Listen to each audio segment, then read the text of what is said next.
മകളെ സംബന്ധിച്ച് പറയുകയാണെങ്കിൽ കുറേ അറ്റംപ്റ്റായി ഫൈനൽ എഴുതണു. അപ്പോൾ ഇങ്ങനെ കിട്ടാണ്ട് വന്നപ്പോൾ നമുക്ക് മാനസികമായിട്ട് ഭയങ്കര ബുദ്ധിമുട്ട് വന്നു.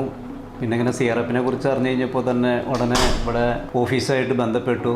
ജിൻസിമായിട്ട് ഫോണിൽ ബന്ധപ്പെട്ട് ജിൻസിമാൻ പറഞ്ഞതിൻ്റെ അടിസ്ഥാനത്തിൽ നമ്മൾ സിയറപ്പിൽ വന്നു.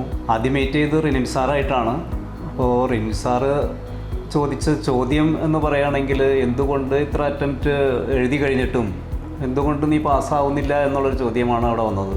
ഞാനെല്ലാം പഠിച്ചിട്ടാണ് പോകുന്നത്. പക്ഷേ നമ്മൾ ക്വസ്റ്റ്യൻ പേപ്പർ കിട്ടിക്കഴിഞ്ഞ് പരീക്ഷ എഴുതാൻ തുടങ്ങുമ്പോൾ ഞാൻ മൊത്തത്തിൽ ബ്ലാങ്കായി മാറാണ്. എനിക്ക് എഴുതാൻ കഴിയുന്നില്ല, ആ ഉത്തരങ്ങൾ കിട്ടുന്നില്ല എന്നുള്ള രീതിയിലാണ്.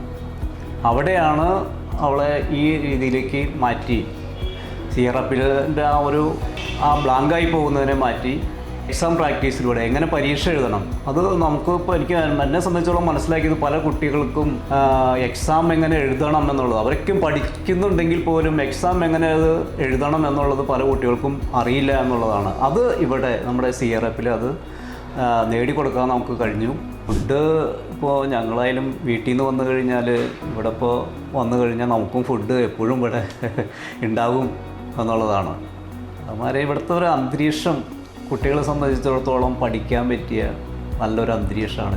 എന്തായാലും സിയറപ്പിൽ വന്നതിൻ്റെ ഒരു ഗുണമാണ് ഇവിടെ നിന്നുള്ള ആ എക്സാം പ്രാക്ടീസും അതുപോലെ തന്നെ സാറുമാരുടെ ക്ലാസ്സിൻ്റെയും എല്ലാം കൊണ്ടാണ് ഇന്ന് ചാന്ദിനിക്ക് CA ചാന്ദിനി എന്നുള്ള ലെവലിലേക്ക് മാറാൻ കഴിഞ്ഞത്. സിയറപ്പിനോട് അതിന് പ്രത്യേകം നന്ദി ഈ അവസരത്തിൽ ഞാൻ പറയുകയാണ്. വളരെ നല്ല രീതിയിൽ പ്രവർത്തിക്കുന്ന ഒരു ഇൻസ്റ്റിറ്റ്യൂട്ടാണ്. ഇവിടെ വരുന്ന കുട്ടികളെ തീർച്ചയായിട്ടും അവർ CA ആക്കി പാസ്സാക്കിയതിന് ശേഷം മാത്രമാണ് ഇവിടുന്ന് പുറത്തേക്ക് വിടുന്നുള്ളൂ എന്നുള്ളത് തന്നെയാണ്. വരുന്ന കുട്ടികളെ തീർച്ചയായിട്ടും CA മാറും എന്നുള്ളതിൽ യാതൊരു സംശയവുമില്ല.